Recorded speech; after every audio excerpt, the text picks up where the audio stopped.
Bienvenue dans Flamingo, le podcast des femmes entrepreneurs qui ont un business sans drama pour plus de toi, plus de joie et plus de résultats.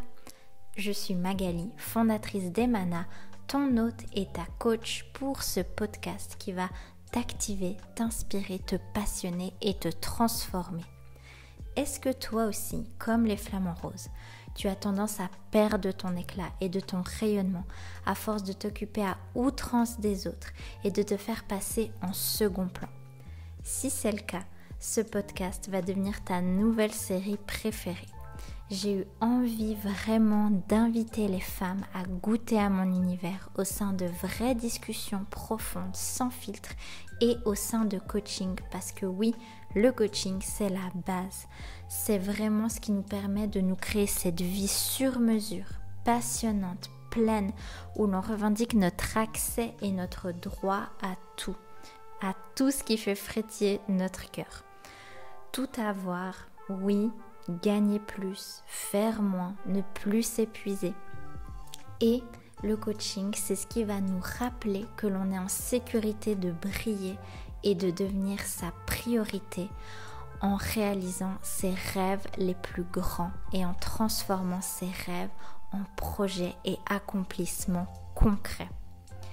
Je me réjouis pour toi que tu dégustes chaque épisode où tu découvriras des sessions de coaching puissantes avec des femmes merveilleuses, mais aussi plein de surprises.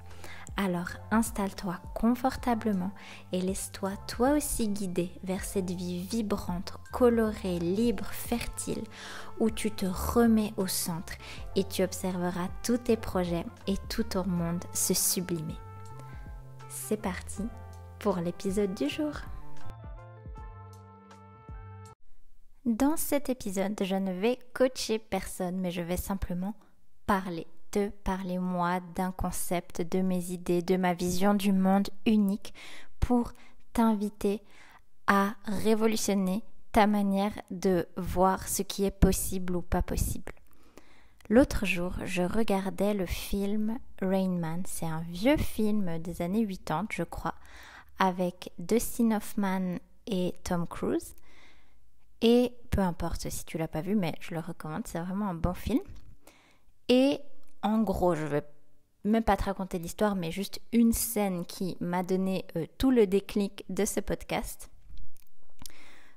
Tom Cruise et Dustin Hoffman découvrent une fois adultes, vraiment une fois très adultes, qu'ils sont frères, bref, et ils apprennent à se connaître, etc.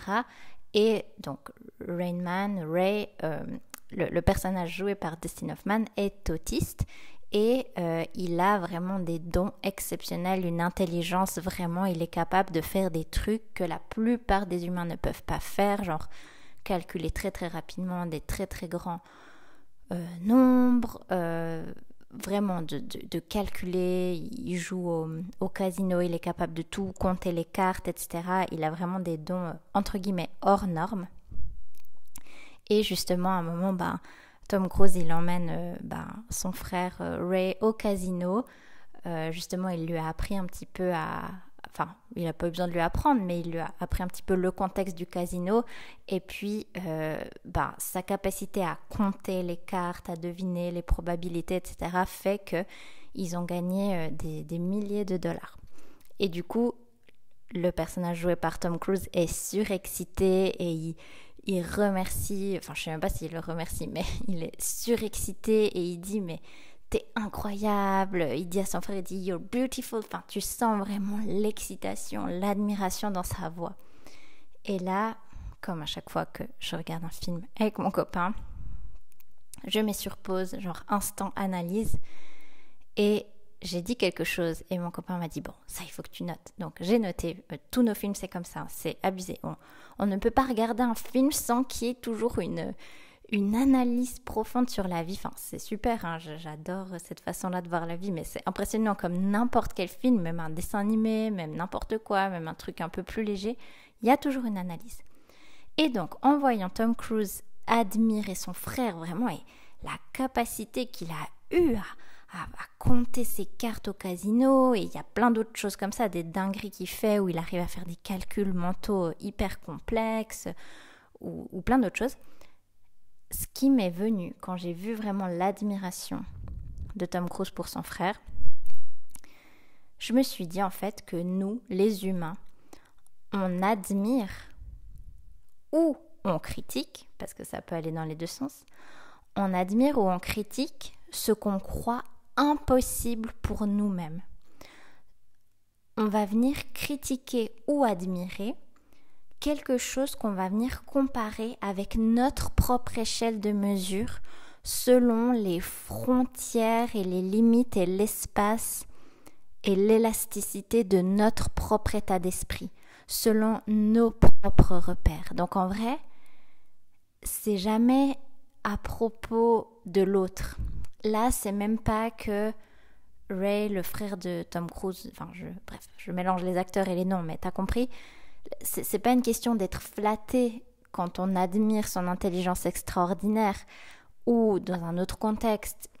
Bien sûr, on peut être flatté quand quelqu'un admire quelque chose en nous, mais en fait, c'est jamais à propos de la personne qui est admirée ou critiquée, c'est toujours entre nous et nous-mêmes et nos propres limites. Enfin, de le voir comme ça, mais ça m'a fait ça a vraiment fait éclater une bulle dans mon cerveau et voilà l'introduction que je veux donner à cet épisode parce qu'en fait c'est quelque chose, cette notion de ce qui est possible ou ce qui est possible ou pas, c'est vraiment quelque chose qui a transformé ma vie, c'est ce qui fait que ces 5-6 dernières années, même un peu plus parce que je plantais des graines déjà avant, mais on va dire ces 5 dernières années, c'est ce qui fait que ma vie a radicalement changé. C'est ce qui fait que je pense que des personnes qui me connaissaient de l'époque et qui ne savent pas ce que je fais seraient absolument étonnées de voir la vie que j'ai aujourd'hui, pas parce que j'ai changé, je suis toujours la même, mais dans ce que j'ai réussi à construire. Et en fait, c'est uniquement grâce à mes propres limites dans mon esprit de ce qui est possible ou pas. Donc déjà, je t'invite à voir là, avec ce que je te dis juste là, en guise d'introduction, ce que ça réveille pour toi. Tu peux même mettre sur pause, noter 2-3 idées, etc. Et depuis là que j'ai vu ce film, c'est beau parce qu'il y a tout qui va dans ce sens-là, qui me montre d'autres exemples, d'autres concepts. Et mon intention pour toi qui écoutes ce podcast, c'est vraiment qu'à la fin de cet épisode, tu aies une limite de ce qui est possible pour toi dans ton état d'esprit qui se soit juste rallongé de quelques centimètres. Ce serait déjà exceptionnel, voire plus. Et donc, personnellement, quand j'ai commencé à avoir l'envie de quelque chose d'autre pour ma vie, c'est-à-dire, j'avais une vie très cadrée sur les rails, j'avais tout enchaîné, mes études, j'avais fait tout juste. Pendant mes études, j'étais flippée de pas trouver de job. J'ai trouvé du job très rapidement, même des jobs que j'aimais. J'ai très rapidement eu ce que je pensais être mon job de rêve. Tout s'est vraiment enchaîné très avec fluidité, même si à l'intérieur, j'étais une boule d'angoisse, mais dans les faits, tout était très fluide, même si je ne le ressentais pas comme ça. Et petit à petit, la vie, ma vie professionnelle, ma vie privée, moi, mes découvertes sur moi, mon anxiété, vraiment, j'étais une personne extrêmement anxieuse. Finalement, j'avais tout pour être heureuse, mais je ne l'étais pas profondément, même si en apparence, je l'étais. En apparence, j'étais extrêmement calme, extrêmement posée, mais c'est souvent ça, les personnes anxieuses, on croit que c'est des gens qui sont là, alors qu'en fait non, c'est souvent les personnes qui arrivent justement à garder le calme dans le chaos. Bref, parenthèse Maga, sinon on va jamais y arriver. Et donc, petit à petit, quand j'ai commencé un petit peu à ouvrir mon état d'esprit, ça s'est fait à la fois avec des personnes de confiance qui me montraient d'autres façons de faire, d'autres façons peut-être de déployer ma vie professionnelle. Ça a été aussi l'élargissement de ma spiritualité où j'ai commencé à énormément méditer, à me rendre compte que je canalisais des choses, à avoir des visions, des choses. Voilà, au fur et à mesure que mon état d'esprit et mon état spirituel, si on peut dire ça comme ça, s'élargissaient, j'ai eu des envies. Je m'appelle grâce à une personne chère à mon cœur qui se reconnaîtra peut-être si elle écoute cet épisode. Rien que pour mon ancien métier que je pratiquais de manière assez stricte, j'étais diététicienne. Rien que là, j'avais une personne de confiance qui m'avait dit « Mais regarde, il y a des personnes qui qui ont une expertise, par exemple la nutrition ou autre, et qui font par exemple des formations en ligne, elles vivent partout dans le monde, elles sont digital nomades, et puis elles font des formations que tu peux acheter en ligne. Et rien que ça, ça c'était en 2016-2017, donc pour moi, waouh, j'étais là, oh mon Dieu, ce serait tellement stylé de plus avoir un bureau, un truc, un patron, de vivre où je veux, de faire ce que je veux et de vendre mes petites formations en ligne. Enfin, ça me faisait tellement envie, mais en même temps, l'envie s'annulait directement parce que j'étais là, non mais limite j'étais hyper blasée, genre non mais of course, bravo à eux, bravo à Micheline qui fait sa petite formation en ligne, mais moi Magali, avec mon éducation, mon parcours professionnel, les normes de mon métier, les limites de mon métier, le cadre légal de mon métier, je ne peux pas, point. Donc j'effaçais le désir dès qu'il venait.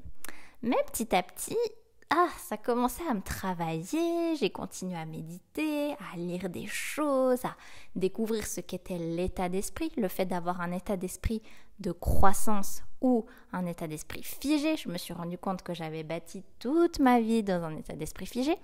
Et petit à petit, je ne vais pas te raconter toute mon histoire ici, mais la vie passe, je fais mes expériences personnelles, je commence à prendre soin de moi, j'interromps une longue relation de couple qui n'était pas alignée, je rencontre mon âme sœur, je me choisis, etc.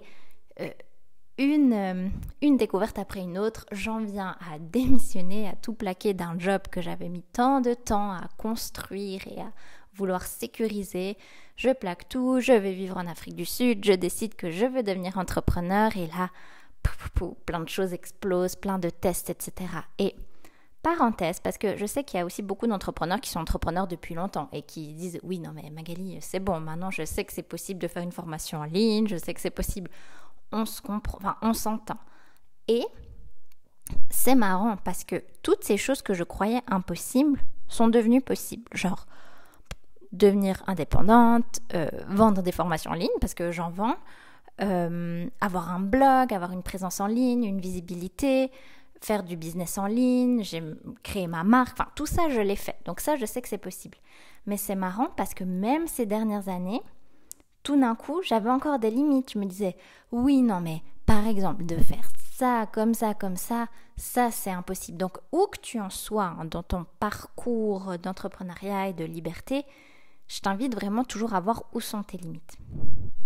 Parenthèse fermée. Et par exemple, moi je me rappelle un livre mais qui m'a énormément aidée et je le relis en ce moment, je refais le programme en ce moment, il s'appelle The Artist's Way ou Libérer votre créativité en français de Julia Cameron. C'est vraiment le livre qui a changé ma vie, c'est un programme pour reconnecter à sa créativité. Et c'est un programme sur 12 semaines, là je suis en train de le refaire à peu près tous les 2 ans, comme ça je le refais.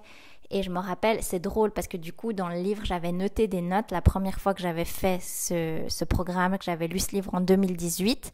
Et il fallait noter des choses sur ce qu'on pensait, etc. Puis moi je mettais qui c'est que j'admire justement ou qui c'est que je critique. Puis je me rappelle, j'avais découvert un peu la possibilité de créer des blogs. Et je me rappelle, j'étais un peu jalouse et admirative parce que je me disais mais cette personne elle a un blog mais moi je peux pas faire un blog parce que mes idées c'est un peu, ça va dans tous les sens et il y a plein de choses qui m'intéressent. Donc j'étais déclenchée de fou par les gens qui avaient des blogs et je les admirais, je les mettais sur un piédestal. Genre il y avait un gars qui avait un blog, j'étais là mais waouh, c'est une superstar. Alors que maintenant, je respecte les gens qui ont des blogs, je sais ce que c'est de créer un blog, d'en entretenir un, de le faire grandir, mais ces gens je les mets plus du tout sur un piédestal. Enfin je suis là mais oui bien sûr, parce qu'aujourd'hui moi j'ai un blog depuis des années qui fonctionne bien tout seul, etc., qui tourne, qui m'amène du trafic. Donc je reviens à ce que je disais avant, quand on admire ou qu'on critique quelque chose, c'est jamais par rapport à la personne en tant que telle, c'est toujours entre nous et nous-mêmes, ce qu'on croit possible pour nous, ce qu'on croit pas possible. Et du coup les gens autour de nous, à l'extérieur de nous, qui vivent leur petite vie, ils vont réveiller l'étincelle en nous. Et soit on va l'admirer selon comment on est dans notre état d'esprit et nos émotions, soit on va la critiquer et la juger. Mais dans tous les cas, c'est la même chose. Et justement, dans ce fameux livre sur la créativité que j'ai cité juste avant, il y a une petite citation que j'ai lue l'autre jour que j'ai notée, c'est « Toute personne honnête vous dira que le possible est beaucoup plus effrayant que l'impossible, que la liberté est beaucoup plus terrifiante que n'importe quelle prison. » Et purée, quand j'ai lu ça, j'avais déjà l'idée là de faire ce podcast sur le possible, l'impossible. J'étais là, la vie, franchement, trop bien faite. Et c'est tellement ça. Enfin, je vais relire juste pour bien encore m'imprégner. Toute personne honnête vous dira que le possible est beaucoup plus effrayant que l'impossible. Et là, peut-être tu vas me dire, mais non, mais Magali, regarde, moi j'ai ça, j'ai l'impression que c'est impossible, ça me fait peur et tout. Mais non. Le possible fait peur à l'humain. La liberté fait peur à l'humain. Pourquoi ? Parce que ça nous remet dans notre responsabilité, ça nous remet dans notre pouvoir. Ça va impliquer que, ok, si j'ai ce truc, ce rêve qui me paraît impossible, mais qu'en fait je me dis, j'ouvre une petite porte pour me dire, ah non, en fait c'est possible aussi que moi aussi je fasse ça. En fait c'est possible que je ne sois pas dans cette prison et qu'en fait je suis libre de dire oui ou non à ce job, oui ou non à cette relation, oui ou non de tout plaquer, oui ou non de me réorienter dans ça. Si j'ai cette liberté-là, si j'ai cette possibilité-là, ça nous terrorise parce que les humains, nous n'aimons pas. Notre cerveau, ou comme on a été conditionné, notre cerveau de survie, n'aime pas la possibilité d'être libre, d'avoir un libre arbitre, que ce soit possible et que notre vie est littéralement le résultat d'un ensemble de choix, de décisions et d'actions. On n'aime pas ça. On préfère se dire non, ça, pour les gens comme moi, c'est impossible. Ou non, moi j'en suis arrivée à là avec mon entreprise, mais ce stade-là, non, là c'est impossible. Ou oui Magali, mais moi ce que j'aimerais vraiment faire, c'est être payée juste pour pouvoir lire mes petits livres, ça c'est impossible. Et parce que ça nous arrange de croire que c'est impossible, ça nous arrange de croire qu'on est bloqué, qu'on est emprisonné. Ça nous arrange parce que ça nous ôte notre pouvoir et notre responsabilité. Et qui dit pouvoir et responsabilité dit potentialité de créer du chaos. Peut-être, si je me rends compte que en fait je ne veux plus être dans cette relation, bye bye, ça va peut-être créer du chaos, ça va peut-être créer de l'agitation autour de nous, des gens qui vont critiquer, nanana. Et de nouveau, n'oublie pas que les gens ils critiqueront par rapport à leur unité de mesure, par rapport à leurs limites, par rapport à ce que eux ils se sont déjà autorisés à faire ou pas. Donc, sachant ça, mais ça nous enlève un poids. Parce que dis-toi que toi, quand tu critiques ou t'admires quelqu'un, c'est pas en fonction de la personne. C'est juste cette personne va venir mettre en miroir, mettre en lumière quelque chose que tu as en toi. Ok. Mais dans l'autre sens, c'est pareil. Quand quelqu'un t'admire ou te critique ou te juge, dis-toi que ce ne sera que entre cette personne et elle-même. Et pas, ça n'a rien à voir avec toi. Donc je t'invite vraiment à t'ouvrir à cette perspective, t'ouvrir à cette vision des choses et à te demander en quoi ça m'arrange de croire que tel rêve, tel projet, tel concept est impossible pour moi. Et vraiment, où que tu en sois dans ton entreprise, parce que peut-être tu as déjà fait un gros travail sur ça, mais comme tu le sais, c'est un travail d'une vie. Moi, je sais que, par exemple, il y a un peu plus d'1 an, je m'étais dit, non mais attends, là, j'ai envie d'ajouter autre chose à seulement le coaching que je fais. Moi, je rêverais, par exemple, d'aller dans une entreprise et de faire ça et d'être invitée pour dire comment je vois le monde. Puis j'étais là, oui, bon, Maga, mais c'est pas possible, le monde du travail, il est encore trop fermé. Et en fait, non. En fait, juste de m'ouvrir à ça, quand j'ai vraiment décidé de prendre la responsabilité de mes rêves, comme par hasard, entre guillemets, qui n'est jamais un hasard, j'ai été invitée par des entreprises ouvertes d'esprit à être payée pour partager ma freaking vision. Donc, vraiment, en quoi ça t'arrange de croire que c'est impossible? Et of course, t'as ta version de ton enfant intérieur, la version blessée en toi, qui a eu des traumas, etc. Et vraiment, je t'invite à amener énormément de compassion à cette part de toi et à te rappeler que, ok, en quoi ça m'arrange en fait de rester dans ce nœud de c'est impossible, tu vois, pour moi c'est pas si simple, regarde ma configuration de vie. Mais je sais que t'es pas comme ça, parce que si t'écoutes ce podcast, t'es pas à ce point.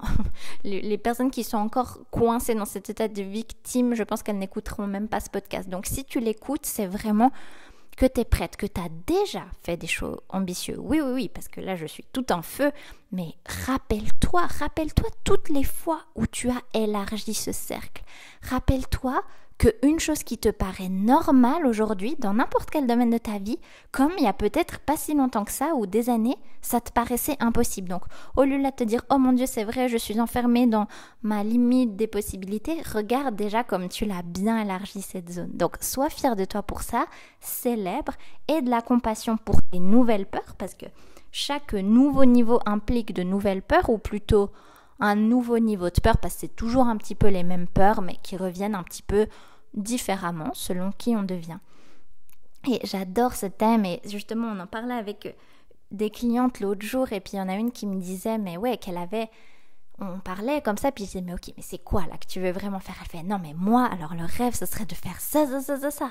Mais non, ça lui paraissait une montagne, et c'est drôle parce que moi, ma vie, mon filtre de Magali, je me dis mais easy, mais bien sûr que tu peux le faire. Mais justement, c'est jamais à propos de ce que les autres pensent pour le coup, mais c'est toujours pour soi-même. C'est pour ça que de demander juste un conseil, aujourd'hui, tu peux demander à ChatGPT, fais-moi ma stratégie pour concrétiser ça, il va te la faire. L'information, on l'a. C'est pour ça que moi, ce que j'adore avec le coaching, c'est que je suis pas là pour dire à mes clientes, regarde, mais fais ça, parce que pour toutes mes clientes, je vois. Mon don, c'est que je vois l'idéal des personnes que j'accompagne. À peine je parle quelques minutes avec une personne, je vois tout de suite son idéal, là où elle veut vraiment aller, là où sont ses peurs et là où elle peut agir. Et du coup, j'ai toujours mes grands plans divins. Enfin, c'est des choses que je vois, c'est pas des choses que j'invente pour mes clientes, mais ça sert à rien que je leur dise. Alors oui, des fois, elles me demandent, Magali, tu peux me dire ce que tu vois pour moi? Donc je leur dis, mais ça sert à rien que je dise à ma cliente, ok, alors maintenant, tu vas faire ça, tu vas faire une offre à aller proposer dans telle entreprise, tel concept. Non, parce que c'est pas de l'information dont on a besoin, c'est une transformation intérieure, c'est d'élargir nous-mêmes nos propres limites. Et c'est pour ça que le coaching est là, et c'est pour ça que j'ai mon école Emana, et que vraiment, je suis passionnée, et toute ma vie, je me ferai coacher, et d'une manière ou d'une autre, j'accompagnerai les gens parce que on a besoin de ça. Et justement, ma cliente me disait, ouais, j'ai des idées démesurées. Et là, dans ce mot, il y a toute la clé. Parce que finalement, démesuré par rapport à quoi? Par rapport à quelle unité de mesure? C'est quoi la mesure? C'est quoi le cadre? Et c'est ça, on est conditionné à s'enfermer dans des cases, dans des mesures, dans des contextes. Et c'est vrai que selon le milieu professionnel dans lequel on vient, si après c'est dans ce milieu-là qu'on veut évoluer en tant qu'entrepreneur, ça peut des fois venir semer de la confusion. Parce que moi, par exemple, j'étais diététicienne, c'est un milieu très rigide, très figé, avec beaucoup de cadres. Et au début, je me disais, mais attends, est-ce que j'ai le droit de faire de la diététique, comme ci, comme ça? Puis finalement, j'ai tout déconstruit, je suis allée vraiment là où je voulais le faire, mais certains de mes outils en tant que thérapeute accompagnante, je les utilise toujours parce que ça s'applique. Mais voir à chaque fois qu'on pense que c'est démesuré, que c'est trop grand, trop hors norme, trop ci, trop ça, se poser la question, mais est-ce que c'est vraiment vrai? Et où sont ces normes? Et en vrai, qu'est-ce qui m'interdit de faire vraiment les choses à ma sauce? Parce que c'est là qu'on veut aller. C'est cette idée démesurée, si elle n'était pas faite pour toi, tu ne l'aurais pas. Tu n'as pas des idées que tu n'es pas amené à explorer, à déconstruire et à concrétiser. Donc, voilà ce que je voulais te partager aujourd'hui. J'aimerais vraiment te demander, ok, qu'est-ce que tu aimerais vraiment faire de ta vie? À quoi tu aimerais que ta vie ressemble? À quoi tu aimerais vraiment te dire, en fait, moi, j'aimerais vivre ça, et en vrai, j'aimerais être payée pour ça, pour faire ça. Et si c'était possible, juste d'ouvrir cette porte? Parce que si un jour tu es, ou peut-être tu l'as déjà été en coaching avec moi, je vais te demander ça. Je vais te dire, mais est-ce que c'est vraiment vrai qu'il n'y a aucune possibilité que tu fasses ça? Parce qu'aujourd'hui, en 2024, on n'a plus d'excuses. Aujourd'hui, en 2024, tu peux être une maman tranquille, digital nomade, si c'est ça dont tu as envie, hein, et tu peux faire de temps en temps, quand tu as un petit peu de temps et de l'inspiration, des audios pour ta communauté de mamans, et ça a une valeur immense, et tu te fais payer pour ça. Par exemple, là je te dis n'importe quoi, mais tu peux choisir la vie que tu veux, vie de famille, pas vie de famille, voyage, pas voyage. Tu peux même être salarié si c'est ça qui te fait vibrer. Tu peux faire tout ce que tu veux aujourd'hui, mais aujourd'hui, déjà, ça a toujours été le cas. On est fait pour diffuser notre créativité et être rémunéré pour, mais aujourd'hui encore plus, la technologie et le monde fait qu'on n'a plus d'excuses. Il n'y a plus de limites à la technologie, il y a l'intelligence artificielle, il y a des logiciels, il y a des trucs d'automatisation. Tu n'as même plus besoin d'avoir une équipe, tu n'as même plus besoin de déléguer, tu n'as même plus besoin d'argent aujourd'hui pour lancer une entreprise. C'est incroyable. Donc, plus d'excuses et justement, qu'est-ce qui te fait vraiment envie et est-ce que c'est vraiment, vraiment impossible? Et la clé de tout ça, ça va être justement ta créativité et pas les stratégies, les normes, les trucs que tu entends à gauche à droite. C'est vraiment ta magie. Et des fois, quand il y a beaucoup de brouhaha, quand on est un peu confus, quand c'est nouveau pour nous, quand c'est inconfortable, on peut être un petit peu perdu. Et c'est là que j'ai eu l'idée de créer mon nouveau programme offert, le Challenge Antidote. 3 jours pour transformer ta créativité unique, pour transformer vraiment simplement ta créativité unique en une offre évidente et irrésistible pour tes clients préférés. Parce que oui, aujourd'hui, tu mérites que ce soit simple, que ce soit plus méga compliqué.